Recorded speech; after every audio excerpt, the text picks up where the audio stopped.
Good morning, gamers. Welcome back to BRAP. Special BRAP rant this fabulous Saturday morning, the day before the big game, the Super Bowl. If you're a football fan, you're probably excited about it like I am. Gonna have the GOAT versus the mini GOAT, as I call him. But anyhow, this is not a sports channel. But yeah, we have some great topics in store for today's BRAP rant. We're gonna talk about Sony's Sony's investment in Fromsoftware's parent company, which is kind of big news, and also want to talk about why I think Microsoft is not buying Sega. Although my man, Mr. Badbit, is here as a special guest. Might think otherwise. I don't know. No, they're not gonna buy. Don't worry about it. All right, there you go. Spoiler alert. He's on the same boat with me then about about this. So that's good to know. But we want to give a big shout out to everyone in the live chat. Please, everyone, smash that like button, and I'm going to drop the link in the comment section. So please, or not in the comment section, in the live chat. Please retweet the link, share it with your friends, family, all that. Everyone in your network. But yeah, I'm just rambling on that because I'm excited to be on the show and excited to have you on, Mr. Bad, because it's been a long time since we've done a podcast together. But on that note, and I've had like 4 cups of coffee. On that note, let's go ahead and kick off the show, though. Yeah.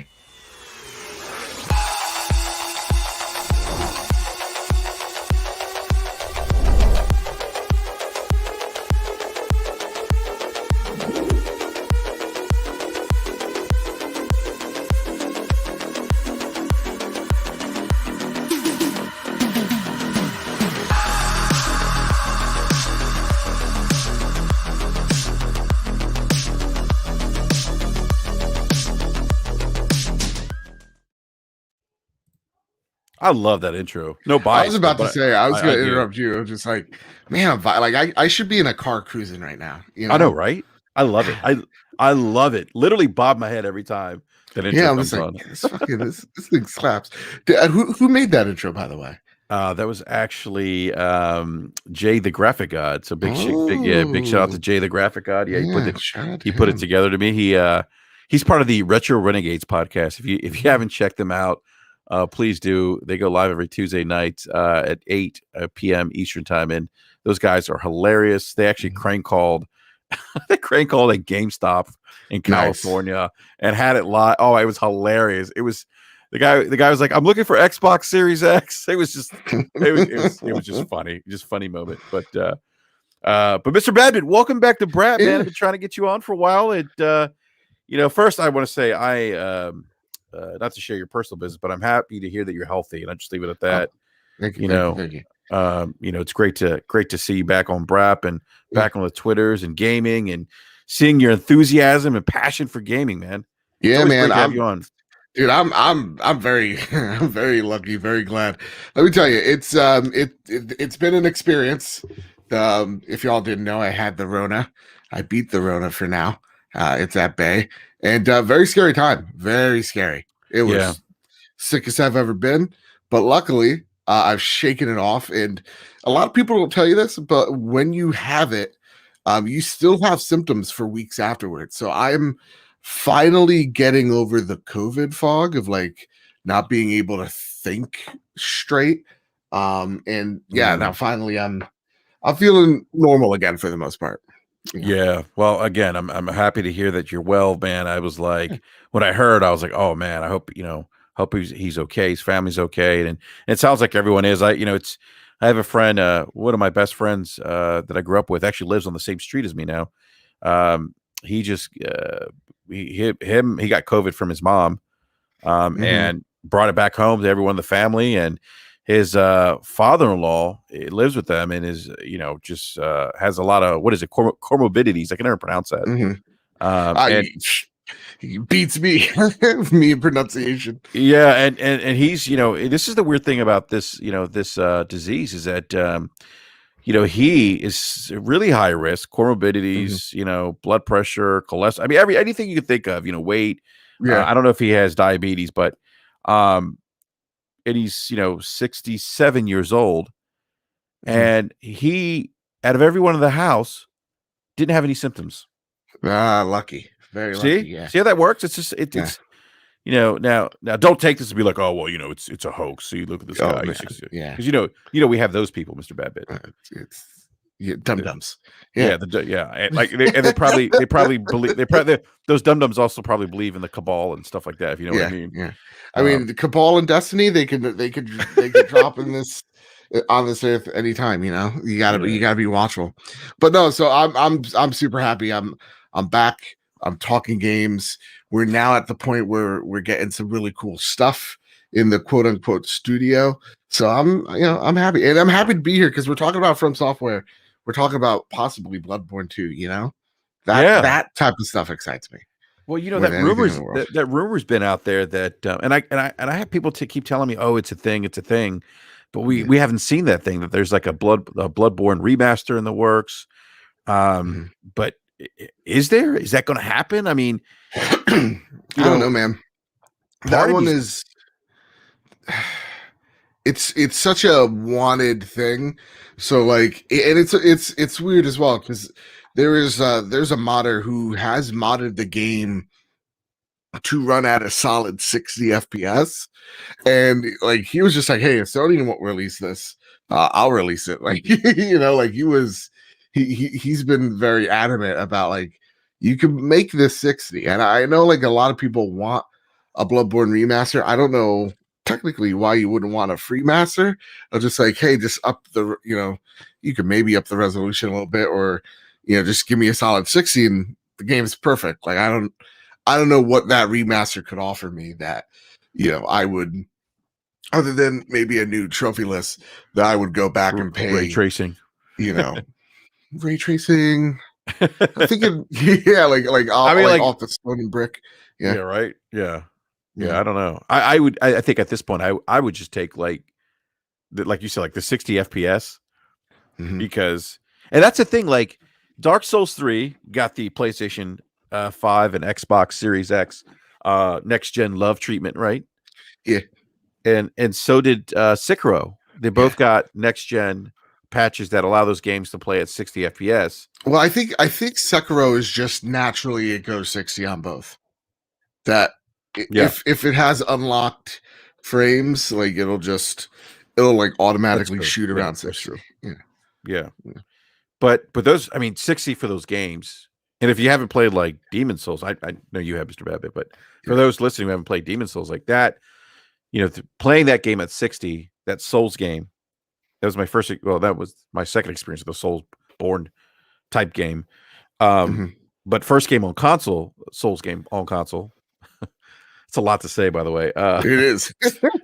Yeah. But Soulsborne game on console at 60 FPS. I mean, it was literally game changing for Yeah. console. I played Sekiro on PC at 60, and that was just like going from 30 to 60 is just game changing.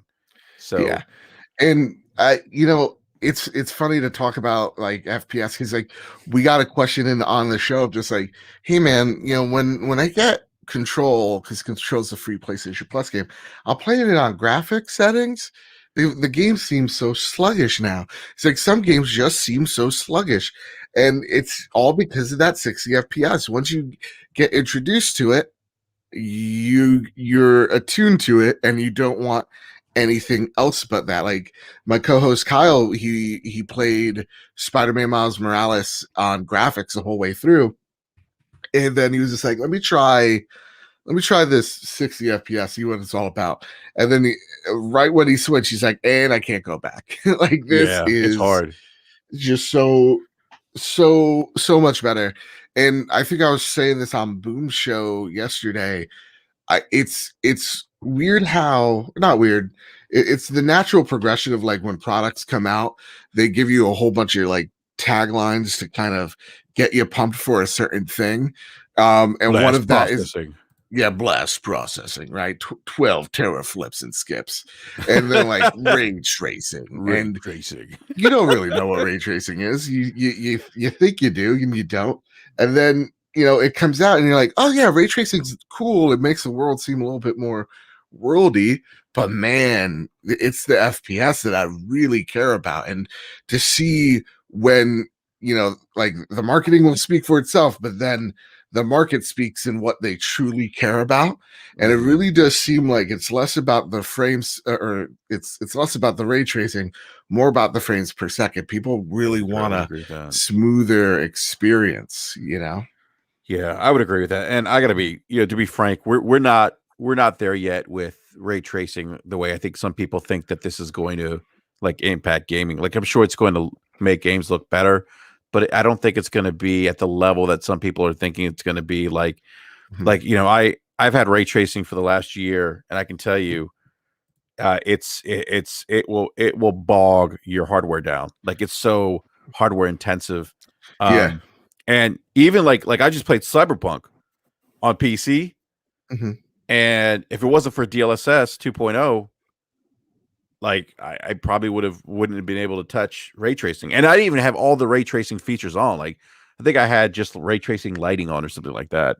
I didn't have Yeah. shadows, and I forget what the other ray tracing setting is, but because I wanted to play it at 60, and even then, I was dropping anywhere from 60 to 50 frames in that game, Mm. depending on the scene, with that one setting on ray tracing lighting. So, and that's with DLSS enabled.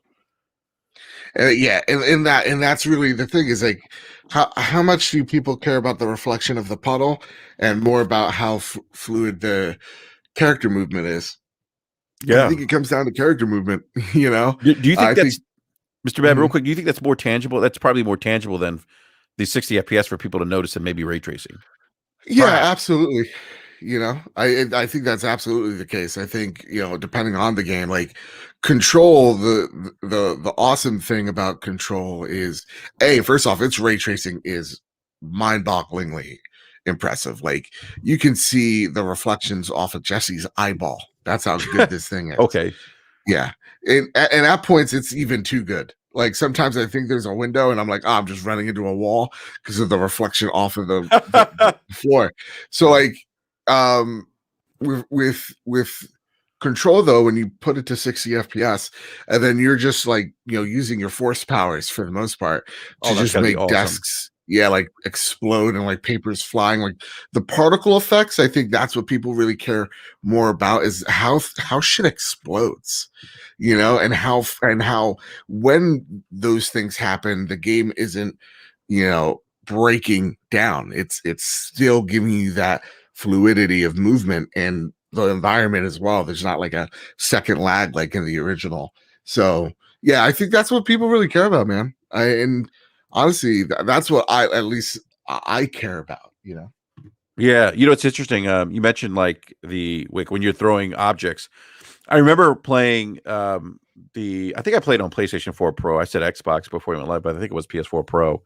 Mhm. But I remember like when you started like throwing a lot of things, like you could notice that like stuttering, like it was chugging, right?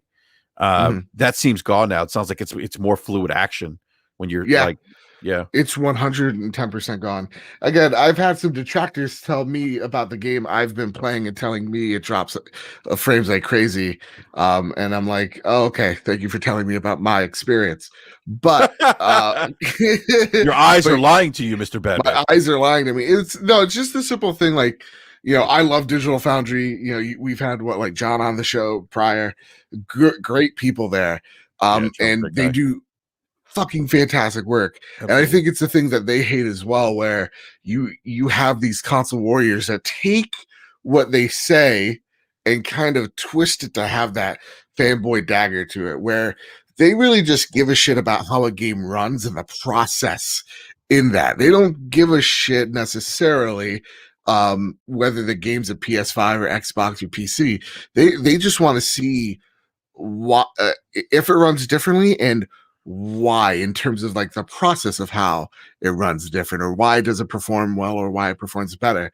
And then you get these people of like, Control drops 4 frames in the action sequences, and it's just like, your eye's not noticing that. Shut up. Right? Like, your eye is not going to notice a 4% dip in frame rate here or there, right? It's going to Yeah. notice a 10 or a 15 or a 20 for sure. But if it's going to dip 3 or 4, you're going to be fine. It's going to be all right, you Yeah. know? Yeah, no, And I also, it's free. And to buy it, so that's great. Yeah, exactly. And it's people forget doing Digital Foundry for them. I mean, they're performance walks. I mean, that's what they do. I mean, they're super into like that kind of analysis, right? Mhm. And it's what they do. It's how they keep the lights on. Yeah. They this is their line of business. No one else is really doing to the extent that they're doing in terms of deep analysis Or of even games. can do it like they do. They Yeah. own that niche so well. No, they really do. They really do. And on that note, Leadmaster 537 with the $5 super chat says, imagine capping for photo mode preference. Desperation is unreal. I think he's referring to the photo mode that Digital Foundry did, like the comparison of side by side comparison of like photo modes or something. I didn't watch the video, but we talked about it on Crossfire last night. So yeah. It's again, people are crazy out there. Yeah. We'll throw the Metacritics at people. We'll throw the Digital Foundries when it suits us. It's just like, y'all just chill out, just play the games. It's gonna be great. Game Pass is great. PlayStation Plus, great. All these things are great. Yep. And speaking of greatness, I will say this: Bloodborne is maybe the greatest of the Souls games, and I think very much is. I think we'll table at that. But speaking of Bloodborne, so I'm kind of not surprised that Sony did this, because if you read their investment, their recent report, quarterly, I think it was a quarterly report they released, financials, if you will, and they talked about some of the revenue that the PlayStation's generating, et cetera, and talking about now taking some of that and making investments in other areas, right? Yep. And we saw that Sony has taken a 1 point, and this is an interesting number, by the way, 1.93% stake in Kadokawa, which is the parent company to Fromsoftware. It's a Japanese media conglomerate. They own Fromsoftware. They also own some other things too. I don't recall. Some of their the other big thing is they're like an anime house, from what there you I'm go. aware of. Yeah. Yes. So, so this is kind of interesting. For Sony, this is kind of their. This is kind of an opportunity, I think, for them to, get some maybe new IP out of the mix. Maybe get some more insight into maybe what From's working on. I think obviously, I think this deal's beyond just gaming too, right? Yeah, I think Sony looked at this as, their expansion of animation, consumer games. We know Sony owns an anime like streaming platform. I forget what it's called. Funimation, and I think they also own the other one. Is it Crunchyroll? Crunchyroll. Yeah. So I think it's twofold here. It's that, and then the gaming piece. But let me ask you something, Mr. Badbit, because some people like big shout to Italian Clowns. He was like, I wonder if this maybe we were talking about this on Twitter. Hey, what's up, Boom? Big shout out to Mr. Boomstick. He was in the live chat. What up, dude? Yeah, good to see you, Boom. Yeah, so Boom, you gotta join us. I hope he knows that reference. It's a PCMR reference, but I'm always teasing like, Boom, you gotta join PCMR. No. Listen, the PC Master Race, it's something. Hey, let me tell you, it's not all like sunshine and roses here on PCMR. Exactly. So I can tell you, I'm going through that right now with Warzone when the game keeps locking up on me. And that's the last thing you want to happen when you're playing a multiplayer game is your audio drop and the screen to freeze, and you got to wait like 10 seconds for the game to come back on again, basically. Yeah. So anyhow, I digress. But so Clowns was saying like, hey, does this mean like, that maybe in the future Sony's going to make a big investment, or maybe they're going to buy maybe a majority share into, Fromsoftware or the parent company, or are they going to outright buy the parent company in the future? What does this mean long term? Yeah. Well, so it's always weird for us when we talk about Japanese companies. As a Western audience, we don't really necessarily, or even as a culture, understand Eastern traditions, Eastern cultures, what they do, or just like Japanese businesses, they operate a lot differently than us American companies, for sure. That being said, though, what does this mean? What does Kadokawa really do?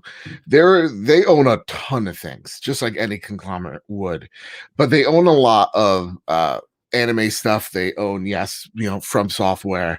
What does this mean? Because when you say Fromsoftware, they own them, and they're Sony's buying a stake. We got to look at what a capital alliance is. So from what I understand, I have no business degree, so I could be full of shit. But pretty much what a capital alliance is, two smaller entities going, hey, you want to team up? Not necessarily a buyout because they want their own anonymity or freedom. They're like, hey, we see that you have, for example, Sony, you have this publishing side in gaming, and you have these streaming platforms for animation. We have animation work. Do you want to fund or buy a stake in this company? We make products for your streaming services and maybe even for your game side of things. And in return, you get capital, we get capital. If we grow, your investment grows.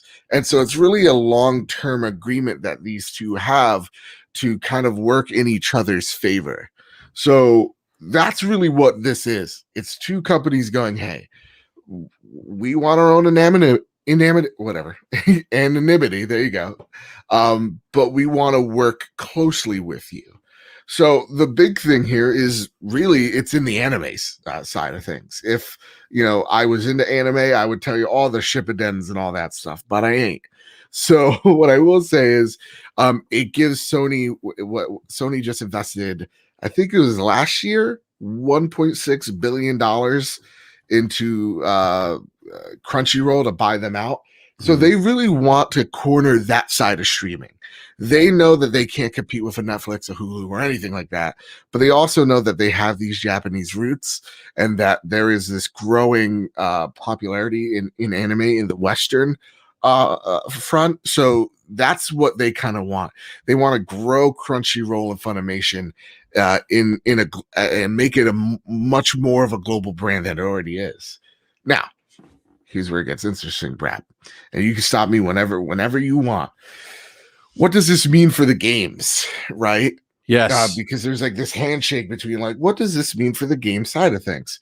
It really means that whatever anime game that's going to come out or that's going to be developed by one of the subsidiaries out of Kadokawa, what it really means is Sony's going to publish them.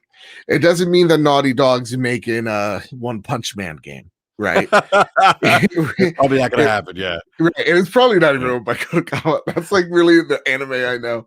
Yeah. So like, it doesn't mean that. It really just means, okay, so, we want to make X game and we don't have the foundation to publish. You do, help us publish this game. So, and that strengthens Sony in a sense where, look, we're seeing Xbox, Microsoft, if we want to do this, us or that mentality, right? But it works here, so I'm going to use it.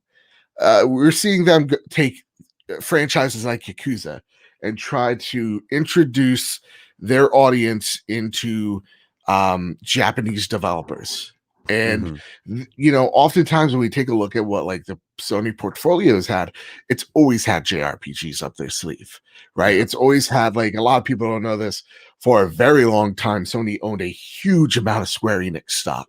Now I think they own like 8% of Square. Yeah, they sold a lot of it back, but they were like, I think they owned half the company or almost half at one point. I think they owned around a third. It was a lot. It was a lot. Yeah. So like, and that was when they had to sell because they were going bankrupt. That said, so they're kind of wanting that back. So you're going to see, not to say like you're going to see all these obscure, well, you're going to see a lot of obscure JRPG games or just Japanese developed games hit the PlayStation ecosystem again through the Kadokawa partnership. And in what extent you see them, that's the only question that we got. What does this mean for Fromsoftware? Like, do they have to make a game here or there? That's the interesting thing, BRAP. This is where we get here. So the Capital Alliance enhance IP development and rollout. This comes from Segment Next. Who wrote this? I'm gonna butcher their name. I'm so sorry. Yeah. Hey, Babbitt, real quick before we get to that point, let me grab some super chats real quick. Sorry, I went on a huge rant. No worries, man. No worries. Let me grab this super chat here. Our good friend, Mr. Boomstick. What's up, Boom? Double Barrel Gaming with the $5 super chat says, "What's up, panel chat? Great to see the live chat, Boom. Great show yesterday, by the way. I was listening to it while I was doing work, so I was multitasking. So great show, by the way. And please check out Double Barrel Gaming if you haven't done so already. Boom is one of the hardest workers in the industry, and really puts together some great shows throughout the week. So definitely check them out. And seriously, one of the nicest guys as well. Yes, he really is. Be understated. Yeah, he really is. He's fantastic. Yeah, really. Yeah, he's really one of the nicest guys out there. So great seeing the live chat, Boom. And then we got our man Gaming Forte with the $2 super chat says, "Woo! Another BRAP rant, Mister Bit beat the Rhoda. Woo! That's right. Thank you, Forte, for that super chat, sir. And so you were saying." Yeah. So what this means, so for anime stuff and for like the games portion, it's not the biggest thing in the world. It's not like tomorrow they're gonna go, okay, now we want to buy the whole company. Because what it does also seem like is that Kadokawa is a publicly traded company in Japan. So always those acquisitions are going to be some of the more ruthless and some of the more complicated, at least here, right? So this investment, this comes again from Segment Next. It says that includes investment required for creation, development, and acquisition of new IPs. So that's saying, hey, we're gonna, again, for new IPs, we're gonna put it on the streaming service, as well as expansion of existing IPs related to anime. Okay, so again, expanding anime products and games on a global scale. Again, I think games and anime are kind of tangentially connected, but let's put our crazy hats on. So does that mean now Fromsoftware is only going to make Sony exclusive games? No. What I do think, Mr. Babbitt, that it could potentially mean that Sony's got insight into maybe things that Fromsoftware is working on, right? And they might be able to maybe cherry pick certain things they may think, well, wait a minute, this looks interesting. Like, this looks promising. Maybe we want to, lock this, IP down, whatever it is they're working on, to the PlayStation platform and publish it, kind of like what they've done with other games from Fromsoftware, like more recently Bloodborne, That's kind of how what I think, in my opinion, what I think might happen with this deal. To me, there's like a couple questions. I think the biggest question is how much, and I keep on wanting to pick out words I can't pronounce. How much anonymity does Fromsoftware have to its parent company? Like, how laissez-faire are they between each other? Because like a lot of people think like Fromsoftware is one team. They're like 3-4 teams, like large teams within Fromsoftware.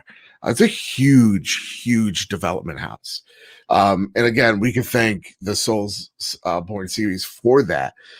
So it really depends on how connected they are between the two. And when I think existing IP and games, that does actually lend me to think that, they can go, hey, what's up? How's it going? You want to make that Bloodborne too? Fromsoftware has been like, yeah, we want to make it. From has a very deep appreciation to that IP. They've been outwardly expressing that it's all up to Sony if they want to make a sequel. I gotta ask you, man. Like, is Sony gonna do this? Is Sony gonna pull the trigger on Bloodborne 2? The one thing I'll say about Sony, they historically at least have been good at giving the fans what they want, and I just feel like they're just like I I'm losing hope, is what I'm trying to say, Bad Bit. Are you That we'll losing see. hope? Why are you losing hope? Because how many days has it been since release of Bloodborne? I mean, approximately 2,146, but like, who's counting? Right. Uh, So I don't yeah. know. Like I feel like it's here we are. Like 7 years from the first reveal of Bloodborne, and I feel like that's just one of those games that you want to shake the industry a little bit, get get your fans excited. That's the game to do it, and they haven't done it yet. So here's what gives me hope. When you take a look at gear.playstation.com, you just scroll down a little bit. It shows you their IP that they have on the Gear store. Okay. The first game that you see, and I'm not bullshitting you, if I'm lying, I'm dying, is Bloodborne. Then it's Last of Us. Then it's Uncharted. Then it's God of War. Then it's Concrete Genie, Kojima Productions, Ghost of Tsushima, Death Stranding. Visit the PlayStation Shop as just like an overview of what they offer. I think they very much know what IPs hit, how their fans interact with them, and more so how connected into the ecosystem they are. They understand, man. I mean, like, when you just take a look at like other podcasts out there, let's just say I saw this the other day. Shout out to Beyond. I'm going to be on that show one day. You'll see. They had 5 years, like the fifth anniversary of Bloodborne. That's their title of that podcast. Largest PlayStation podcast out there. PlayStation listens to that show. PlayStation knows that show exists. It's intrinsically tied to their ecosystem. When I take a look at the ecosystem that is Sony, the last 5 years, it is Bloodborne, it is Demon Souls. I mean, Demon Souls is a great indicator that like y'all, they know that you want things, right? Like having that That's a good game point. being Yeah, Demon made, Souls. Yeah, that's a great point. Yeah, is them going, yeah, we hear you. And I think this is, to me, if I'm Sony, this is the more important IP that you want. Like, you want a Bloodborne, you want a Demon Souls, you want those really, you want that niche in your ecosystem. Not just because I love it, but because honestly, we see that Bloodborne really does bring people in. These types of games bring people into ecosystems. Yeah. The game's so good. And it's a cult classic. So if I'm Sony, yeah, I am gonna knock on the door going, hey gang, listen, we just bought 1% of your pop, so let's talk about this Bloodborne thing. It really also then like the second question mark is, what are the Fromsoftware teams doing at the moment? So you take a look at Elden Ring. I was going to say, hopefully they're getting close to wrapping up Elden Ring. I've heard some interesting things about that game, but so that, from what I understand, is wrapping up. That it was entering the polishing phase in December. So we could assume that this game, I actually think Bandai Namco is like, we could put this shit out in the holiday. Oh my god! Can you imagine Elden Ring holiday this year? I mean, listen. Oh my god! I'll start going to church again, but like that's always the question, though. Is what is that team doing? So if they're polishing up Elden Ring, what is Team 2 in development of? That Bloodborne. That I want it to be. And honest to God, you don't want to see my reaction to it.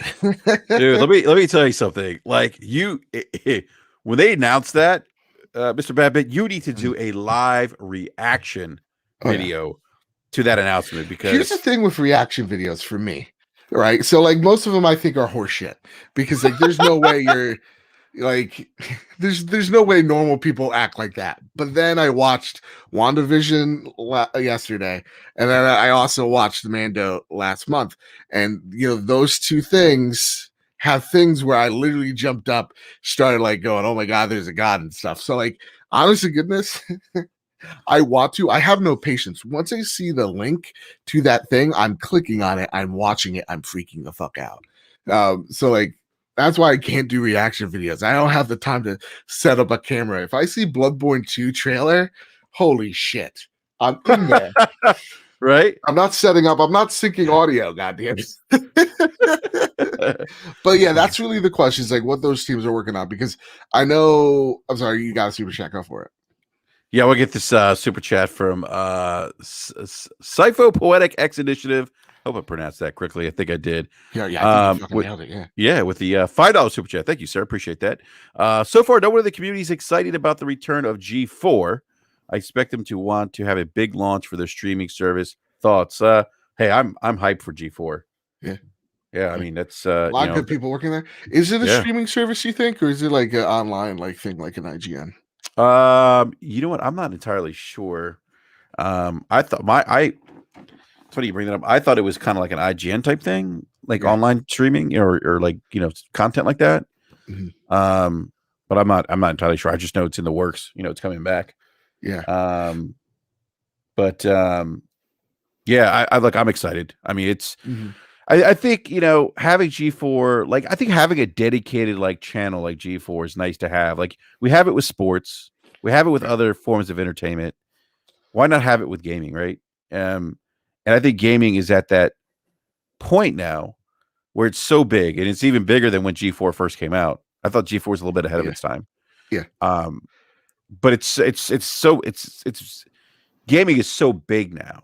It's even bigger now, and I think in part because the pandemic's kind of helped drive that growth. People staying at home, so they're just gravitating towards, I think, any form of entertainment they can get their hands on, and gaming is like the best form of entertainment when you're stuck at home, in my opinion.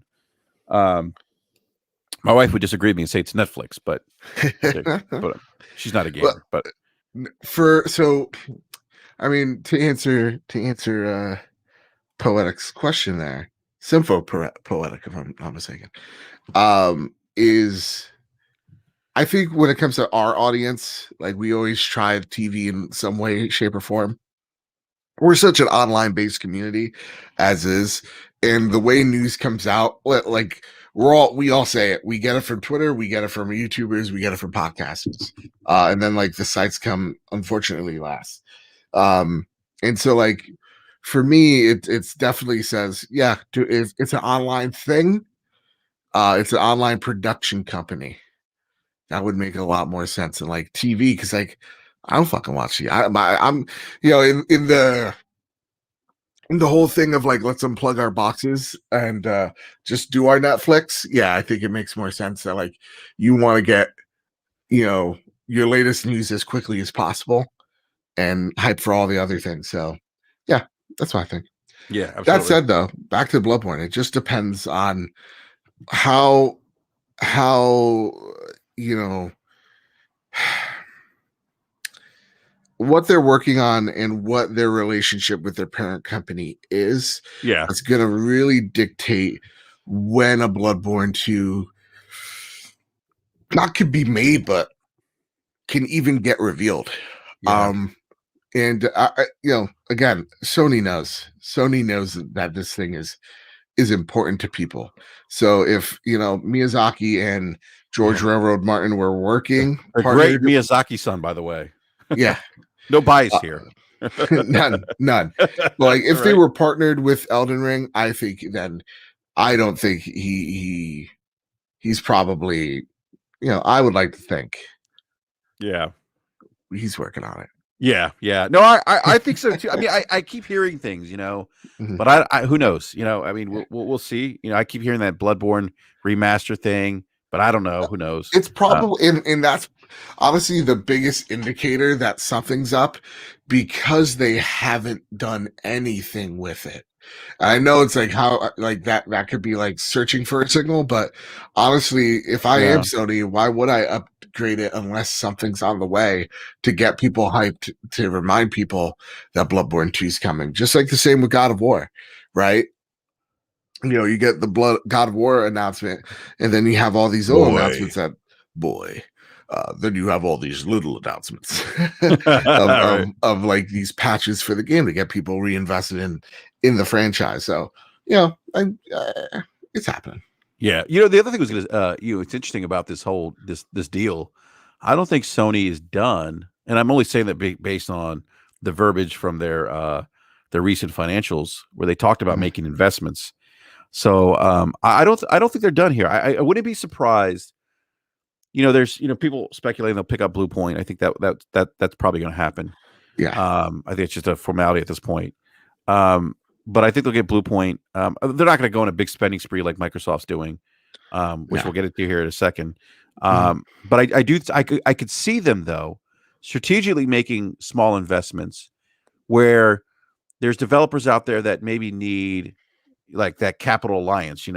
Essentially they could use that capital influx from Sony to help them with things. Is more or less kind of what that partnership is about anyway, right? Small businesses getting an influx of capital because they, from a larger organization. I could see Sony doing that with other developers moving forward. And honestly, you see that. I mean, you can see a hint of that with how they treat indies as well. It's like, hey, we'll pay Great for point. X, Y, and Z. You just give us 6 months or a year of exclusivity, or come be on my, Game Pass. Like that. Yeah. That's what I kind of think. When it comes to the Sony investments, I really think it's more to ensure AA and AAA partnerships to the PlayStation ecosystem more than like buying out studios. But you said you were going to talk about that, so I'm I agree with that, Mr. Badbit. I think that's really kind of the strategy for them. It's like, hey, look, we're not going to buy all these studios, but we can make investments, partnerships with these studios. And I've heard some interesting thing. Sony's going to go back in their bag of tricks too, by the way, this generation. Like we're going to see some popular big AAA franchises we haven't seen in a while come back. At least that's what I've been hearing. So whether or not what would you think that would be though? What do you think is that? I've heard some crazy whoppers. Like I heard Ben was going to bring back Siphon Filter. I don't think that's true. No, but apparently, SOCOM's been in the work for the last 4 years. Silent Hill is apparently a thing. That's a thing. Yes. Metal Gear Solid remake. So I mean, whether or not those are, those games are accurate, the consensus from what I've heard is that they're going to reach back in their bag of things and start tapping into some remakes. And the first example of that was Demon Souls, right? Yeah. So we're going to see similar things on top of, some newer IPs that are coming out, and then, sequels to existing IPs that they already have out. Yeah. So it's going to be interesting. It's going to be interesting to see how this all plays out. But look, man, I mean, bad, but this, but what is it? What an exciting time to be a gamer though, man. Like it just, to even have this conversation about like, maybe they'll go back and bring a Metal Gear Solid, or maybe there'll be a Silent Hill remake. I mean, I hear Silent Hill and it's like, oh my God, like Silent Hill's happening. I mean, you don't even need the insider knowledge to know. No, like there's been so much talk about that game being re-released. You definitely, I could definitely tell you that, like the composer's working on that. There are people probably from the original game, on standby or consulting for that game. You probably do have Kojima working on it. Yes. We can assume those things are in the works because Kojima likes to fuck with people and give you the yes, no answers. You see, again, the composer going, well, you'll see something by the holiday. It's happening. And in terms of like Metal Gear Solid, honestly, if they are working on Silent Hills and it's working on Metal Gear, I think that investment is code in. We've probably invested money into Konami to take their IP from them. That's and honestly, I don't care if these games are multiplayer, whatever, just get them out of Konami's hands. They don't know what they're doing. They're just sitting on them. I mean, they're just, they're just not doing anything. And get them off their hands. Absolutely. I'm going to get the super chat real quick from, our good friend Sir X-Man with the $2 super chat says G4. It's supposed to start late summer, early fall. That's all. I can't wait for G4. That's awesome news. But I as we talk about studio acquisitions, and this has been like an ongoing thing since I've been on the Xbox platform for the last 20 years. I mean, this goes back to the OG Xbox, and Microsoft and Sega have had a very, very good relationship. throughout the lifespan of the Xbox console. And you go back to the OG Xbox, you look at games like exclusive games like Jet Set Radio Future, which is one of my favorite OG Xbox games. Panzer Dragoon Orta, which was an amazing game. What else? They also had Sega GT, which was exclusive at the time to Xbox, the OG Xbox. What else did Sega have on? I feel like I'm drawing a blank here. They actually brought Shenmue 2 to the OG Xbox. So yeah, they've had a very long standing relationship. The two companies have, and Microsoft did try to buy Sega before. It didn't happen. Yep. And here we are again, 2021, Mr. Babbitt, with more rumors that something's happening behind the scenes with Sega. Now, I have heard, and I keep hearing this, and I think Mr. Boomstick talked about this on a show the other day, where there's another acquisition that's supposed to be either on par or maybe even a little bit higher than the ZeniMax Bethesda acquisition from Microsoft. Now, that being said, I've also heard some interesting things, Mr. Babbitt. Yeah. I love that name, by the way, Mr. Babbitt. It's a great name. It's a great name. It really is. There you go. Yes, it is. It actually really is. It's great. But I've heard interesting. So this comes from developers, and I've heard this from some other people that talk to developers. There's some in the industry, developers, that are a little concerned about the Microsoft acquiring a lot of studios, and what that means for the landscape, right? Yeah. Microsoft, they're going to have all the resources, tools, etc., talent. That makes some people feel uneasy in the end. I've actually heard this from developers. It's not a Microsoft bad type thing. It's more like, do we want a situation that's monopolistic? God, I couldn't get that word out. And I think that's a fair question. I think that's a fair concern. I'm not saying that that's what the motivation of Microsoft. I'm not saying that's what they're trying to do. Yeah. But if they do acquire Sega, Mr. Babbitt, is it are those concerns validated now? So I think what that was referring to was Gearbox and not Sega. So yeah, we got to look at private companies. So let's not look at public. I don't think Sega. I could be dead wrong tomorrow. It'll be egg on my face and go, look, guess I didn't know much. But like, you were wrong, Mr. Babbitt. You're a pony. Yeah, I know. I'm a big piece of shit. But aside from me being a big piece of shit, we got to look at private companies. So like, seeing the Gearbox deal, once they were bought, I was like, oh, that's the company that guy was referring to. Yeah, I get it. And also where that source comes from, I can understand how they could have that relationship. So like, yeah, seeing Gearbox bought, that was probably what they were referring to, that acquisition, because Gearbox, yet again, another huge developer. People don't understand the scope and how big this company is. It's huge. And then on top of that, having a little mini publishing thing that they're trying to get off the ground. It just made sense that Microsoft would want them. What happened, why that fell through, don't know, but we could probably assume that's the case. When it comes to Sega is a publicly traded company. A lot of people go, oh, it's, there's a lot of red tape in Japan, and, they don't like their companies getting bought out by international forces. I get that. I understand that argument, but it don't matter with any of these corporations. If they want something, they'll get it. It doesn't matter how much red tape they got to cut through. They'll probably get to that thing. That said, Japanese companies have a weird relationship with Western companies. And so like, what was it, like 20 years ago, Nintendo or Xbox approached Nintendo with billions of dollars, said, we want to buy you. And they laughed Microsoft out of the room. Yeah. They were like, no, we don't need you. We're good. Yeah. It's like, no, we're good. We're like, well, but we're Microsoft. We're like, fuck out of here. They really like their independence of things. Again, probably why you see that capital alliance more than anything. So yeah, Sega's not. I don't think Sega's happening.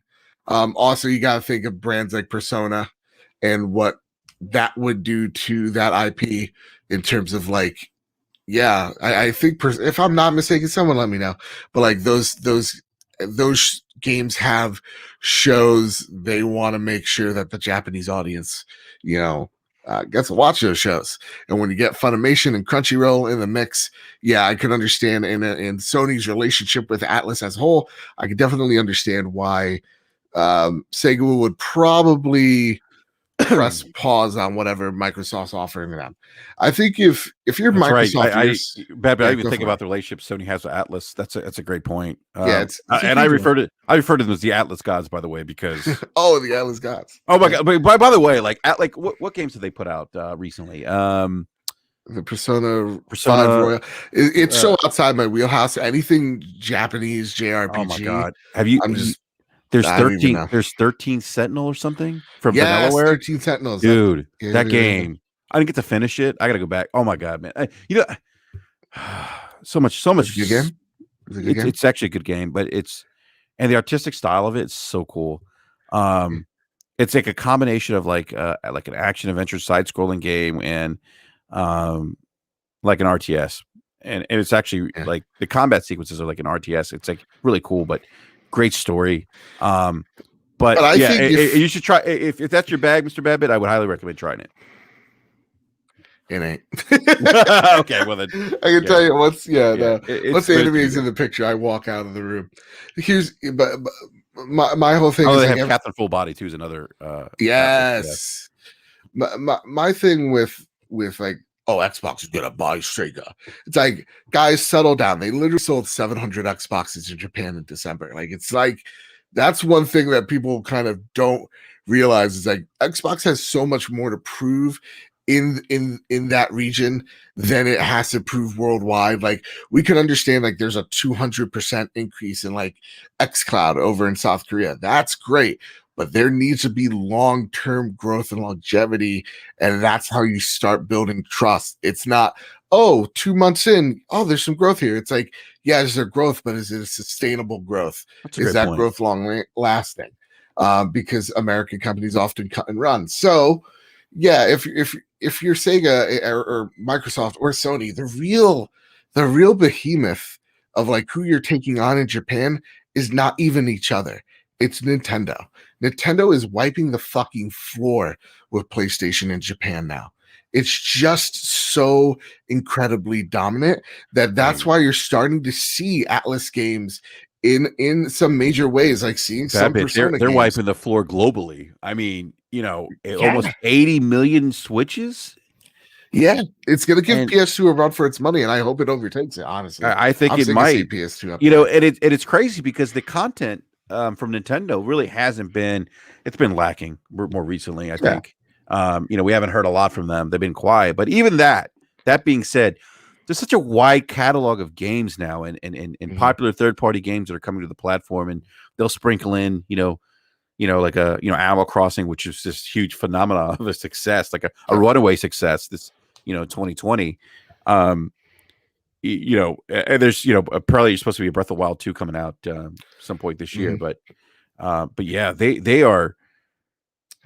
They're just firing on all cylinders, man, and it's great to see. Like, I'm excited to see Nintendo actually doing. Oh fuck yeah! Well. And even if like, listen, the games aren't my jam lately, I'm still gonna buy fucking Mario 3D World. Are you kidding me? Yes, I'm gonna be a Super Saiyan big giant cat and fucking fight Kaiju Bowser. But like, Super giant cat. But like, my point is like, that's who your competition is in Japan. It's like, how do you take on that? Nintendo? Is your competition? You're absolutely. They're crushing it over there. Now, the one thing about the Sega acquisition that everybody like tosses out there is, well, Sega was started by an American guy. I forget when. Maybe I'll just say not 80s. I'll just say 50s. I don't know. But it was like a partnership between him and another Japanese company. I'm just gonna say, yeah, back in 1954. Someone wiki it and do a better job than me. And so like they do have American ties for sure, but it's an innately Japanese brand. Like even Sony is looked at this point, or PlayStation at this point is an American company. Like it is based in California now. Like Yeah. that's the PlayStation. People have to give up on this fucking pipe dream that Japan is like this golden like city on the Nile type of look of just like, oh, if we could take Japan, it's all over again. The Japanese market is so vastly different than ours, It's where we've it's seen mobile now. companies, yeah, we've seen companies kind of move away from that market into in America, into Europe, and into like the Middle East and whatnot, where they think they can see expanded growth. And that's where Microsoft's headed towards. It's a long journey for them. This is not they're going to wake up and they're going to be a dominant force in Japan. It's not like their mission is to sell Xboxes there. Their mission is to get brand awareness there so that they could start selling Game Pass there. Like that is their main priority is build up that cloud infrastructure, sell Game Pass in Korea and Japan. Like that's what they're all about right now. So that's Microsoft's journey, and they have to prove it with being dedicated. And that's probably where people think, oh, Sega, that's where they gotta go. That's where they gotta be. But really what Microsoft needs to fucking do is learn how to localize their properties properly. Because if you go anywhere international, everybody's playing PlayStation. Why? Because PlayStation focuses on localization a lot better than Microsoft. That is one of their biggest problems is localization. When you even go right now, there's a petition in, I forget, somewhere in the Middle East for better localization of the Halo franchises, because that audience is getting fed up with what Xbox is offering. So really it's such a multi-tiered system where buying Sega is not going to solve all your problems. They're going to give you some IP for sure, but those IP aren't going to be like, and the only way you're playing Yakuza from here on out, or the only way you're playing Persona from here on out is Xbox. That would never happen. But wouldn't it be to? I mean, I think an investment like that, though, is really what I call the beast, to feed the beast, which is Game Pass. Yeah, and that's the end game for them, getting people locked into subscriptions, because they know. Someone said this to me. It was actually Optimus Code said the magic number for Microsoft is 50 million subscribers. At that point, and that's at, I think, at whatever full. That's at the dollar stuff, right? That's like full on, $14 a month or whatever the case is. How much Game Pass is? I don't know because I stacked it. So, and to talk to Crypto's point, he says people play PlayStation more because corporation has more distribution and localization advantage. What about the games? Maybe exactly. Their games are localized better, and that's why people play those games over there. Yes, absolutely. Yeah, they do. They do a really good job with that. Although I think I think internally their structure with Jim Ryan, I think that's changed a little bit, where it's a little more. It's not as decentralized. I think it's more centralized now. The way they I could be wrong. I felt it definitely is. Okay, so their problem, their problem as a company was their PR sucks. It's always sucked. It's always been bad, and their job is to, because there was, instead of having like, I'm gonna get like really weird PR with you, but there's always like entities within PR. So like there'll be like a London branch, or a European branch, a United States or North America branch, Canadian branch, and those are to help like facilitate relationships with local talent there. So like, for example, let's use Xbox. Now let's use my good friend Sean Capri. He has an Xbox podcast. He has a working relationship with Xbox. They're Canadian, so it brings that sense of community to Canadians that, hey, we're listening to you. What PlayStation had was kind of two big entities: a PR branch in North America and a European branch, and they never talked to each other. They never talked to each other. Yeah. Yes, and so that centralization is kind of making everything one central hub that is, it's kind of like a tree that branches out instead of having two separate trees. Gotcha. That's okay. Gotcha. Yeah. That makes sense, because the messaging is going to be a little more consistent, if you will. Mm-hmm.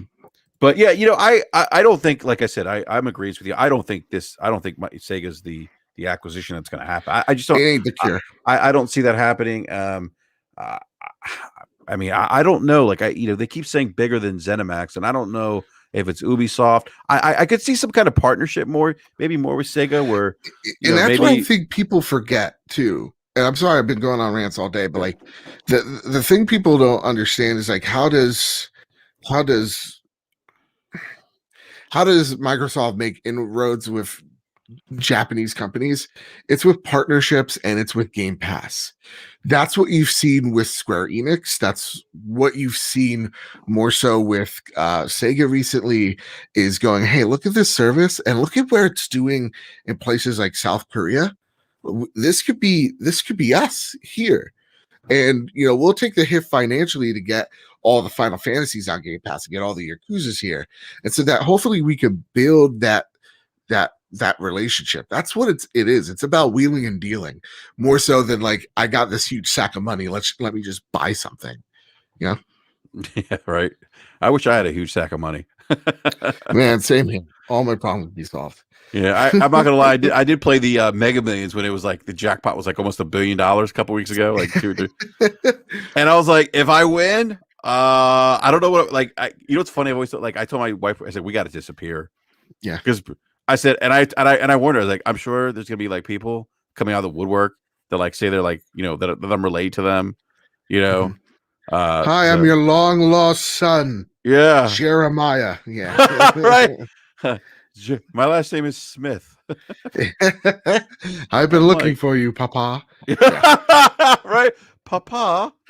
It's me, it's your son. You look. You're a 20-year-old man. What are you calling me Papa for? Yeah. Yeah. Wait, how are you 4 years younger than me? What's going on here? Like you're exactly. Yeah. Like what? Exactly. You blonde hair, blue eyes. What's going on here? You're not my son. I take after a lot more of Mama. Yeah, after Mama. Right? Yeah. Oh my goodness, that's hilarious. I told my wife that too. I said, "Don't be surprised. There'll probably be some girls coming out of the woodwork, some women, I should say, coming out of the woodwork that claim that I fathered their children." And I'm just warning you that did not happen. I mean, crypto. They're going after you. They're saying that you have a large sack. Oh my goodness. Yeah, crypto's. Yeah. I'm not okay. Yeah. Pause. Yeah. So again, I'm in total agreement with you, Mr. Babbitt. I don't see the Sega thing happening, but. This bigger than ZeniMax. I don't know who it could be. I don't think it's going to be EA. Maybe Ubisoft. I don't know, but I mean, I don't think it's Take-Two. You think it's I am 98% sure that was Gearbox, like 99.9% positive that was Gearbox, because Gearbox also's got IP that they may want. But I'm pretty sure Embracer Group was probably willing to pay more for a Borderlands, or let's just say, what is it? Bat? Is it Bat? No, that's not Bat. God, what's their World War II game? It's totally blanking on. Brothers in Arms. There you go. Brothers in Arms, yes. Yeah. So that's probably what they wanted to go after. We got to think. I think when it comes to like. I mean, maybe a THQ. I said it on Boom Show if I'm like taking just like shots in the dark, because I don't think THQ is a publicly traded company. Shout out to Mark. And I think you probably want to get rid of that leadership there too. So yeah, you probably the next closest bet is THQ, and you pump in like.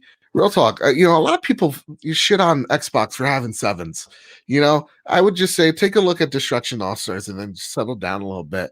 Understand that not everybody's pumping out gold, and sometimes the company's job isn't to make a game of the year. Well, I think in fairness, Mr. Badbit, I think part of the issue with I get not like being like I don't agree with the whole throwing the 7s in someone's face, right? Like, oh, you got a 7 again.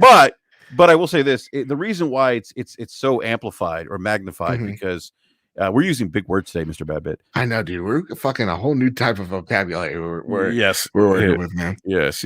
I promise everyone in the live chat we are not reading from a thesaurus. Oh shit, you're not okay.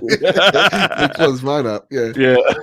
But I think I think part of the I think why those things are being amplified so much is because that at least on the PlayStation side, you could say, hey, we have Demon Souls, Yeah. we have those Game of the Year type games. Oh, absolutely. That's why again, and you're right. Like it happens across the board. Sony's going to get those 6 or 7 Metacritic games. It's just Nintendo's going to get them. Probably not from their first party though, but they're going to get them. Yeah. And I think we're like, when people are like, well, why does Sony get a pass? It's like, well, because Sony genuinely, it's kind of like the MCU. Every once in a while, you're gonna get a MCU movie that is a dud, right? You're gonna get an Ant-Man every once in a while, and with every Ant-Man, there is a Guardians or a like an Endgame to kind of cover that, or a Black Panther to kind of cover that. They genuinely have a sense that they get it, so they get to spend cachet where they want in terms of like making moves that may burn an audience, like upcharging people $10 for a game, whether it's necessary or not. They get to burn that goodwill because they have so much of it to spend, whereas Microsoft really doesn't, because they've given us a lot of promises, but we haven't seen much of the execution of those promises. Yeah, at least that's a general consensus. But no, I see THQ. I think that is a general consensus. I think you're absolutely spot on there, Mr. Badbit, because like that's the thing. Like when you don't have those, people call them bangers, but you don't have those like critically acclaimed games. And oh, hold on, wait a minute. What's going Hold on? on. He's fine. He's here. Yay! What's going on, everybody? Boo, what's up, my brother, dude? It is so cool to have you on, BRAP, man. It's been a long time, sir. How are you, man? I am doing fine. Mrs. Boomstick had to go in. Her senior center, not an old age home where she works, is giving out the vaccine, so she doesn't work usually weekends. Awesome. But yeah, she wanted to go in to make sure that she was there to make sure her people from her center and her community are getting vaccinated correctly. Awesome. She's not administrating, giving the shots. She's just making sure she's doing the administration aspect to make sure that the people that deserve to be on the list are getting on the list properly. So she's spending her Saturday doing that. And you don't want people like me coming in with a fake mustache. I need the vaccine. No, you know what it is? She cares. She goes out of her way to do the extra mile. Awesome. And that's what I love about her. But I've been listening to you. Actually, I was doing some running around. I had to go visit my old partner at the Bronx Zoo to drop off my nephew's birthday present. And I stopped by Caridad and had a nice Spanish coffee. And my God, it was so good. It was criminal. I mean, it was freaking good.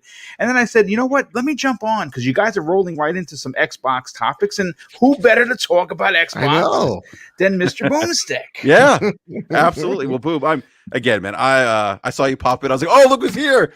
So I definitely appreciate it. But listen, thanks for the kind words. You know what? Being a good guy is something that I strived for while in uniform. But more importantly, just being a good guy as a human being. And I'm glad that you guys acknowledge that. I do appreciate it. I'm glad that the community, more importantly, understands that there's no method or madness behind what I do. This is what listen. What you hear right now is exactly what you would have got me in uniform. There's no Batman Bruce Wayne. It's just Bruce Wayne. I don't have his money, but the kindness is there in and out of uniform, and it's great to be here, man. This is awesome. Yeah, no, absolutely, man. It's a pleasure to have. It's been, dude. It's really been way too long since we've last had you on BRAP. So. Absolutely, and you know what? Whenever the bat signal goes up, I will definitely answer the call. Absolutely, man. I really appreciate that. So, Boom, we talked about this. I know you guys talked about this on your show this week. The Sega thing. I mean, do you think I think Babbitt and I are kind of agrees. We don't think this is going to happen. We don't think Sega is going to be acquired by Microsoft. Do you think they're going to be acquired, or do you think this is kind of more of a partnership, like kind of a just kind of building more of that relationship, maybe because they have been getting a lot of games like the Yakuza, I think, is a huge get, and now they have Judgment, which is I think a huge get. That game was previously exclusive to PlayStation 4, but now it's coming to the Xbox with the next gen goodies, if you will. But what do you think? But what are your thoughts on this, man? Okay. I'm going to get selfish here, and I'm going to say selfish. I don't want them to purchase Sega. And I know people are going to probably be booming in the chat, like, "What are you talking about? Sega? They have so many great IPs. They do." But here's the thing: me personally, looking from the Microsoft stable, I understand that, when you look at what they did with Bethesda, and listen, we heard from, like, for instance, ACG. We talked about it on the Xbox Factor podcast on Thursday. ACG, the guy has almost 800,000 subs for YouTube. He is widely known. I just found him. I think he's freaking awesome. And again, that's the wonderful thing about YouTube. Even as a content creator, you find other content creators, you're like, yeah, I want to be like him when I grow up because he's awesome, right? Yeah. And he has firsthand account knowledge that an acquisition is currently going on that is going to bring a AAA IP as an exclusive that has not been announced for any console, but is going. The reason why they have not announced it is because Microsoft is in the process of purchasing them. Now, there's some people in the chat when we were talking that equated that to, wait a second, no, they're in the process of purchasing Bethesda. This is outside of that, from what I understand. So it's someone else. Now, granted, as great as Sega is, and Sega can be great again, there's no doubt about it. Mm-hmm. I think what I would love to see them do is go out and pick up 5 small studios. And I would love to see them add a Sobo. I'd love to see them add oh my God! And I lost my chain of thought. The Poland studio, People Can Fly, is a great studio for them. The other Poland studio that makes the zombie game with the parkour, I always forget that. Dying Light. They're all of these smaller companies seem to be, that 100 or 200 men and women studio that Microsoft looks for in an acquisition. I think that, yes, now we've heard this, BRAP, and Joe, we've talked about it you guys have talked about it on your shows as well as mine. There's a massive rumor that there is a Bethesda level entity coming. Me personally, I don't think it's Sega. I would love to say that I have it on good authority that it's Capcom. I don't think Capcom needs to be purchased, to be honest. I think they've been on the up since 2017, and they're making freaking money hand over fist. So I don't know. The entity that I think is going to wind up being Microsoft owned is Gabe Newell's Steam. Yeah, we're talking about that. I think that is where it's going, and I think that is, everyone's like, oh my God, they're going to get Left 4 Dead. They're not doing it for the IP. They're doing it for the incorporation of Game Pass into Steam, into the digital world, trying to reach as many people as they can. And think about that for a second. Everyone talks about GOG and how much money they make, and that's, of course, that's with the Witcher developer. But Steam is the place that most people buy their games from. And if Microsoft owned that, and we know, and you say, well, boom, where's this coming from? Well, Gabe Newell has been in conversations with Phil publicly and privately, and we know that he wants to retire from the business. Yeah. And I think, again, like, these are the acquisitions you have to think about. Yes. It is the private company. The great point, Boom, because I always forget. If it's not in my wheelhouse, if we're talking, here's the deal. You're talking PC, you're talking anything JRPG wise. I'm not gonna. I don't know. Steam's a good get. The reason why is we've done a lot for consoles so far. Or development house. You want to do something on the PC end to help kind of strengthen that tie. Just imagine. I mean, think about this. I think the last time that I even looked it up, folks. Yeah. And I don't look it up the PC numbers because the PC, like I said, I know a gentleman in the chat was like, "Oh, you're not really part of the PC master race because it's pre-built." Listen, I don't have a PC. That what I have in front of me that I'm working on right now, you guys don't understand, is such an incredible jump from my Surface Pro 4 that all of my work, as you can tell in my recent videos playing in the game in the background, I got my capture cards going. I'm recording video. I'm making my own thumbnails. I'm running programs that I could never run before. So I don't necessarily am consider myself a part of the master race per se, but I am doing things with this PC professionally now that now you're starting to see the quality jump up. I'll tell you this. If I'm just going to throw a number out there, I think the last time I checked, there were like 2.3 billion PC gamers or something like that. Like I know that it's a magical number. It's a ridiculous number. Yeah. Now, and I say this, being wholeheartedly here. Microsoft isn't going to get 2.3 billion. But what if they got 10% of those people to now jump into Xbox Game Pass on Steam? What does that number then equate to? Well, and so like in that's a great point. And really what, like if Steam is the solution here, because I know JD Gamer actually want to get that. Let me get the $10. Yeah, let me get the $10 super chat from JD Gamer. JD, thank you for the super chat, sir. Really appreciate it. He says Sega is the cure. Yeah, Creative Assembly gives them the dev of Halo Wars, Total War, and Alien Isolation. Not to mention a ton of Sega IP, and Spinoff was set up for a sale and get Persona Virtual Fighter.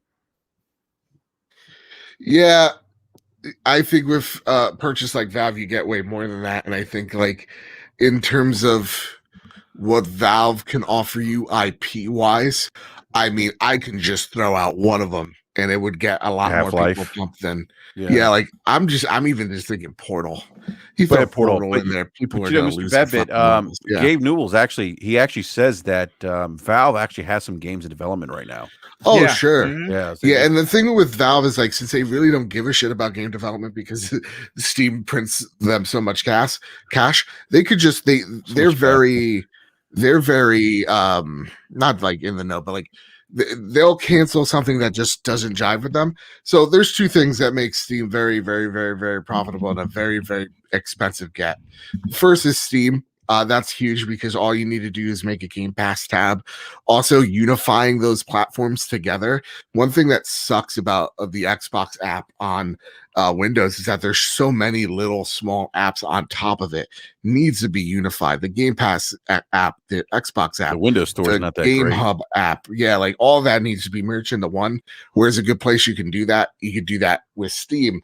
The other thing that makes Valve incredibly fucking expensive, and we don't ever talk about it, it's never in our wheelhouse because it's a game that exists that we don't think about often, but these PC nerds love it. It's a little game, a little indie called Dota, right? Defense of the Ancients. Oh my god, Dota is still popular after all these years. Exactly. Like that's hundreds of millions right there, right? That's League of Legends' only competition. So facts. There's a lot of reasons why Microsoft would want to buy Valve. There is a good reason why Valve would want to be bought by Microsoft because Gabe wants that payout. Also, they got a lot of VR tech that they're working with. So if you just give, really solid VR tech too. Yeah. So that could definitely be a source for that would be interesting considering Gabe's feelings about Microsoft when he left. He did have some feelings, but I think that they've worked things out. And listen, they've wined to dine each other, and now we're like, "Hey, I love you. I missed you. It's great." Honestly, what he's going to want for it, right? The kind of money that we're talking about it's just unbelievable, right? Yeah. And Microsoft, I'm not saying they're the only company, but because they have a relationship and because he sees what Microsoft is going to see, again, he wants to leave, but he doesn't want to just leave and let his creation fall to the wayside and get kicked in the ribs, right? He wants someone that's going to continue to nurture and build off what he started. Mm-hmm. And I think that Microsoft's ideology and, of course, Phil Spencer, how he wants to, again, they're not looking to corner the market. They're not building up walls. That is the one thing that people, I don't think, give Phil enough credit for. He is always talking about taking down walls, giving people options. And I think that what you do is right. Brad, we've been on this same podcast numerous times. You've said it. I've said it. Xbox is PC. PC is Xbox. Right? Like that is a thing. And I think that right now, if you really want to build upon that, you go out and you get yourself a Steam, and now the money coming in outside of what they're already banking on Xbox, which, by the way, we just had confirmation that as of January 1st, the Xbox division is worth $600 billion with a B. Okay, so they're not hurting for money, but you want to continue to invest in studios. You want to continue investing in acquisitions. And I think really what they're looking to do at the end of this, Joe, and I'll hand it right back over to you, is you go out and you get yourself a Steam, right? You go out and you let Newell retire, and he's going to just be sipping on Mai Tais for the rest of his life, a billionaire, right? And he's good. Yeah. But what you're doing is now you're fending off the gaming industry for Microsoft, PlayStation, and Nintendo away from who? Apple, Amazon, Google, Tencent. These are the folks that are looming. These are the Thanos level entities coming. You know what I'm saying? Yeah. So I don't know. And I think that's a really good observation. I think if you're Microsoft, again, you're competent. Like everybody, again, the whole like the fanboy wars between PlayStation and Xbox, it's over. The war's done. I just say own everything. That's what I say. They're just they're it's kind of like there's a demarcation line. Like they just don't care about each other much. They're both using each other's services hand in hand. Like when people argue about like, oh, what game is better or what platform, like, dude, Sony uses their Xbox's Azure servers, like Microsoft uses their semiconductors. Like there are parts of the Xbox that are made by Sony. So like the whole like thing of like, oh, the console is dumb. If you're Microsoft, what do you want? You want two competitors that are smaller than your overarching company. You want your Nintendos there, you want your Sonys there, and you all have each individual part of the pie. It's kind of the way I'm probably thinking if I'm Phil Spencer being a real vindictive guy about people coming into my marketplace, is you're kind of thinking of it like cable back in like the 60s or 70s, where all the cable companies got together. It was like the Summer of Love, they called it. And they all said, hey, Cablevision, you own this. Hey, Warner, you own that. Comcast, you own this portion of the United States. And we don't compete with each other as much. We'll have areas that we will fake that, but like that's what we own. Yeah, that's what we own. And so when it gets to Microsoft's way of thinking, that's probably the way they're thinking. It's like, okay, PlayStation has this, Nintendo has that. We could get this larger piece of the pie right here. Own this not so much streaming service, but this service-based thing. Mm-hmm. And when we take a look at our competition, that is a Google, which they're not in, or the big threat, which is probably your Amazon, or the realistic threat.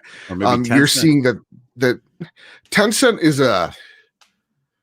isn't coming in and becoming their own thing. Tencent is just infecting all these other companies. Have you heard that the latest rumor with them is they're apparently trying to buy Take-Two. So yeah, they want to buy a big publisher. Yeah, that was the last. Yeah. And apparently they got their eyes set on Take-Two. I don't think that's going to happen. I think the eyes are probably on Ubisoft again. But that said, if I'm Microsoft, I'm taking a look at the scary could be competition and wanting to close that any door I could find and just slam it shut. So yeah, I could see Valve being bought out by Microsoft because they want to close that door on Amazon and have another distribution site that they own. Yeah. And again, like I can understand when people get scared by that. I do, because it alarms me too. I get it. I felt the burn at one time, but like you got to grow up eventually and go, okay, this is just going to happen. And so it's the enemy you know or the enemy you don't know. All these corporations are my enemy, but I have no idea what the hell Amazon's up to. But I also know how they treat their employees and how they treat their customers. So I don't want Amazon in this piece of the pie here. And they legitimately worry me. Yeah, let me get these super chats here from our good buddy JD Gamer. JD Gamer with the $5 super chat says Sega is simply too IP rich to be ignored. Microsoft needs to start buying both proactively and definitely or defensively imagine Microsoft with all those Sega IPs and buy Steam too. And then he also says, let me get this other super chat. The $2 super chat says Microsoft will have more than one major purchase soon. And then JD Game with a $10 super chat. Thank you for the super chat, JD. I appreciate it. It says Microsoft buying defensively holds off the Horde buying, preventing situations like Crackdown, Cloud Engine, and Killer Instinct, Double Helix, i.e., don't let companies that work with you be bought from under you. I know that's kind of been a criticism of them in the past, but yeah, it's going to be interesting. When this whenever this announcement happens of who they buy, but like you gentlemen, I've been hearing it's probably bigger than ZeniMax, and I think Valve would be bigger than ZeniMax. Absolutely, that would shake. The one thing that I've learned in games is if there is smoke, there is probably a fire, but that fire isn't as bright as you think. So Bloodborne 2 is coming next year. Yeah, like Bloodborne 2 is coming, like Silent Hill's coming. Like the fact that like we hear so much, we have heard at least inclinations of a Steam the Microsoft thing. Probably there's been at least talks there. Like these things, if there's not a credible source not backing it, these things are probably happening. Yeah. But again, I think if you're Microsoft, yeah, there is. So like the overall, like what you hear from developers is what I hear whispers of too, is like it is this scary thing of we got this big thing buying up so much. Yeah. And what there seems like the hunger is constantly there, like there's no satiating it. And so I understand the concerns of a monopoly and what happens if, but I don't think we're there yet. I don't think those concerns are, not to say they're not valid, but they definitely are. Those concerns you don't want. No, they're out there. I've heard them from developers. And actually one developer said that the potentially, again, and this is, who knows how accurate this information is. Just, right. So I'm sure there's probably things going around in the industry. People are talking like we're talking, right? Like we're doing right now. Yeah. But some of it's like their next acquisition is going to potentially cause a lot of backlash from the industry and media. So, so again, it begs the question. I mean, if the impact is that, and like Boom said, this acquisition is going to be bigger than ZeniMax, this thing is going to be, I mean, you guys are talking about Valve. I'm like, Valve's maybe the only other one that I would think is even on a larger scale. I mean, not from a content perspective, but from a services perspective. Because like all of a sudden getting into that PC space. Yeah, because like let's all get real for a sec here, right? So when we talk about the PC space, in the beginning, Valve was fucking awesome. Valve can do no wrong. Valve was innovating. They were making content. They had this distribution service that was treating their customers, their modders, their creators right. Then once they had the monopoly on this marketplace, their ideology quickly changed to become more restrictive, less about creativity, and more about controlling monetization between developers and them. And I think that's when developers get nervous about like all these acquisitions that Microsoft is making, they're saying, yeah, Game Pass is great for us right now, but when does the faucet turn off, and what happens when that does? Right? Mm-hmm. That's pretty much their thinking 5 steps in front of us. So, and then you get the argument of like, well, that's where you get your epics. Your epics come in there and they start disrupting again. So like, you got the ebbs and flows. And I honestly think if there is the true thing to be scared of in this whole thing, I think it is Epic more than anybody because of that Tencent money. I mean, Epic is fucking huge, and Epic they're now in everywhere. Epic's bigger than more people even realize at this point. And Tencent owns 51% stake in that company. Yeah, You know, and I get it. Like, there's a whole lot of like Chinese fear about these companies because they devalue their currency. They do a lot of shady stuff, but some of that may be also misplaced by us. So, you know, look, whatever Microsoft does, they do have to be smart about what their next move is, because if it is something that is truly something disruptive, yeah, the fallout is going to be pretty big. But that said, would that pretty big fallout even matter? Chances are probably not, because we're gamers. We don't care. Yeah. I mean, at the other day, if we're, you know, what's funny about gamers, and you know, we talk a lot about the industry and stuff. The other day, though, it comes down to one thing: games. I think if we're getting content, and that content, the flow of that content isn't being impacted in any kind of negative way, I think most people probably like, oh, okay, you know, it is what it is, you know, because it is. It's all about games. It always has been, you know, and. Well, anyway, it's supposed to be. I mean, yeah, absolutely. Yeah, that's really what it comes down to. Yeah, is that it's supposed to be about gaming. Yeah, absolutely. Yeah, and I see some doesn't tend to. Yeah, they own it. Oh, less than 50%. Maybe it's like a high 40, JD, because that it's. I remember they're pretty. They've been having to fight back that narrative of like 10. Thank you for that super chat, by the way, JD. Yeah, appreciate it. Yeah. But gentlemen. Go ahead, Mr. Rabbit. Finish up this last. No, my last thing, because I hear some people going now, like crypto in the chat goes, smart companies won't pick Microsoft. I'll tell you this: game development has only gone up in terms of money, right? How much it makes to make a game. It's an incredibly big risk.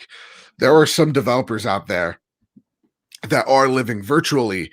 Development studios living paycheck by paycheck. Some very talented studios that are solo that need that help. And we always get this notion, because we've heard a quote here or there going, every developer wants their game on everything. Mostly because it's going to give them more cash, not just to see their creative vision there. There is the hard fact of like having to eat your vegetables when you've made it on your own for so long and then living paycheck to paycheck. There's the comfort of knowing that you don't have to sign those paychecks anymore, and you'll take the help where you can get it. Yeah. So like, if I'm a smart studio, I've probably already been owned by some company. And if I am a smart studio, the mission is to get acquired by somebody to get that comfort. It's a great point. I mean, it's a great point. But well, gentlemen, on that note, do need to wrap up this BRAP rant. Want to thank everyone in the live chat for coming by and hanging out with us. Appreciate the support and all the super chats. Please smash that like button. If you want to give us a thumbs down, it's fine too. I don't care either way. But no, what seriously, want to thank everyone again for hanging out with us this Saturday morning into the early afternoon. Now, want to give a big shout out to Mr. Boomstick. Thank you, for sir. joining us. Boom. Great. Hey, seriously, man. It's always a pleasure having you on. Great talking video games with you. Please let everyone know where they can find you. I mean, listen, if you don't know the voice, obviously I'd like to say that my voice is comparable to, of course, the Mooch, where I got my start in Crossfire many moons ago. And of course, Mag, who's a part of Primetime Gaming. Obviously, if you've heard the voice, you know where to find me. Double Barrel Gaming on YouTube, Mr. Boomstick XL on Twitter. 4 live shows weekly, Mondays, Tuesdays, Thursdays, and Friday mornings. And of course, now I'm doing videos. I put out 6 pieces of content this week. Nice. And I've been really burning the candle on, I think, 4 or 5 ends at this point. But I'm actually having a blast. I'm actually literally working on Monday's show and Tuesday's new program, Xbox One-on-One with Zemi Games. Listen, if you're interested in the content, you're interested in the banter, you're going to come here and you're going to find that I support multiple consoles. And I'm also interested in having a good conversation. No console war shenanigans here. And check it out if you're interested. Absolutely. And boom, again, seriously, man, always a pleasure. You're one of the good guys in the community. I appreciate it, brother. Thank you. A lot of people don't know some of the things you do behind the scenes. Like, and it's just as simple as picking up the phone and saying, hey, hey, Enrique, how are you and the family doing? Like that's well, I mean that means a lot, man. We're supposed to do that, and obviously, I say this about a ton of content creators.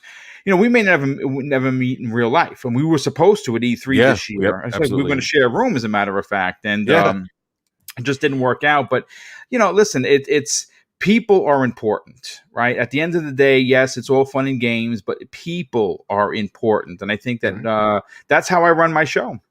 Yeah. Absolutely, man. Well said, Boom. And I also want to give a big shout out and big thank you to Mr. Badbit. I love saying that name. I don't know why. But Badbit, it's always great having you on, BRAP, man. Please let everyone know where they can find you as well. Yeah, well, you can find me. There's a fascinating, to say the least, chat on The Last of Us app. So you can find me over at the Trophy Room, a PlayStation show made by the players for the players, where me and my best friend Kyle talk about the latest and greatest in all things PlayStation each and every Thursday. You can find the video version of the Trophy Room, a PlayStation show, on YouTube. You can find us wherever you get your podcasts, whether that's Apple Podcasts, whether that's Google Play, whether that's Spotify. You can find us there. And yeah, you can find me at Mr. Badbit on Twitter. You can find the Trophy Room, PS Trophy Room, on Twitter as well. That's it. That's all I got. Awesome. All right. Well, gentlemen, a pleasure again. Thank you. And by the way, just to let everyone know, I will be on Erica's channel, Erica Cuts for the Win. She has a show that goes live 8 p.m. Eastern Standard Time. I will be there tonight, so come check that out as well. And other than that, everyone in the live chat, please be safe. Enjoy the video games that are out there to play, because they are a ton. I can't wrap my mind around all the content we have to play right now. My backlog is real, and it keeps getting larger because indeed. It's nuts, right? Like, it's crazy, Boom. It's like, like Badbit's talking to me about Control. I'm like, I wasn't planning on picking it up, and now I'm like, okay, I'm going to download it. I might as well, because it's part of PlayStation Plus. Yeah, I pay for that. I might as well use it, right? So, more games to play. It's a good problem to have. Good problem to have. So, on that note, everyone, we are out.